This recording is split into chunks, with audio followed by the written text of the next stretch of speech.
1965 के बाद सबसे कम हुई एयरफोर्स की फाइटर ताकत। वायुसेना प्रमुख ने बुरी स्थिति की दी चेतावनी। जाने क्या कहा। वायुसेना के पास फाइटर प्लेन की ताकत ऐतिहासिक रूप से कम हो गई है। स्थिति यह है कि भारत के फाइटर प्लेन की क्षमता साल 1965 से भी कम हो गई है।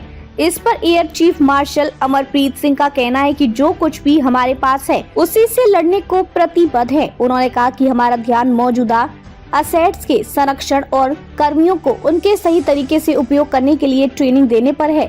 फाइटर प्लेन हो रहे रिटायर। हालांकि एयरफोर्स के पास 42 स्क्वाड्रन की स्वीकृत क्षमता है। यह संख्या सीमा पर खतरे की स्थिति को देखते हुए विस्तृत विचार विमर्श के बाद स्वीकृत की गई है, लेकिन पिछले कुछ वर्षों में इसमें लगातार कमी आई है।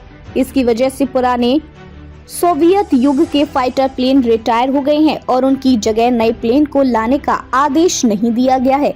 पिछले 6 साल से नहीं दिख रही प्रोग्रेस। अपने वार्षिक प्रेस कॉन्फ्रेंस में वायुसेना प्रमुख ने कहा कि स्वदेशी हल्के लड़ाकू विमानों LCA का उत्पादन जो समय से पीछे चल रहा है उसको तेज करने की जरूरत है। इसके साथ ही नए मल्टी रोल वाले फाइटर प्लेन विमानों की जरूरत कल से ही है, लेकिन अभी तक कोई निर्णय नहीं लिया गया है। गौरतलब है कि वायुसेना ने 2018 में मेक इन इंडिया योजना के तहत 114 मल्टी रोल फाइटर प्लेन खरीदने की प्रक्रिया शुरू की थी, लेकिन पिछले 6 साल से कोई प्रोग्रेस नहीं दिख रही है। रातों रात प्लेन नहीं खरीद सकते। वायुसेना प्रमुख ने लड़ाकू विमानों की कमी को स्पष्ट रूप से बताते हुए कहा कि यह कोई थोड़े समय की बात नहीं है कि हम रातों रात सामान खरीद सकते हैं।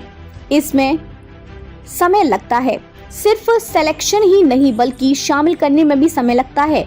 इसके साथ ही अगर हम 2 या 3 स्क्वाड्रन शामिल भी करते हैं तो निश्चित रूप से उनका उपयोग करने में सक्षम होने के लिए ट्रेनिंग में समय लगता है। इसलिए हम इस समय जिस चीज पर ध्यान केंद्रित कर रहे हैं वह यह है कि हमारे पास जो कुछ भी है हम उससे तुरंत लड़ने में सक्षम हो। 1965 के बाद सबसे कम ताकत।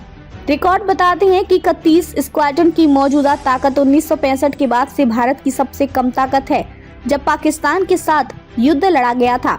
1965 के युद्ध के बाद यह संख्या लगातार बढ़ती गई और 1996 में 41 स्क्वाड्रन तक पहुंच गई। जैसे जैसे विमान की रूपरेखा बदलती गई, 2013 में यह संख्या घटकर 35 रह गई और जब से लगातार कम होती गई। सर्विस में मौजूद 31 स्क्वाड्रन में से 2 स्क्वाड्रन कम से कम उड़ान भर रहे हैं। ये अपने MiG-21 लड़ाकू विमानों को बचा रहे हैं, जिन्होंने पहली बार 1971 के युद्ध में हिस्सा लिया था।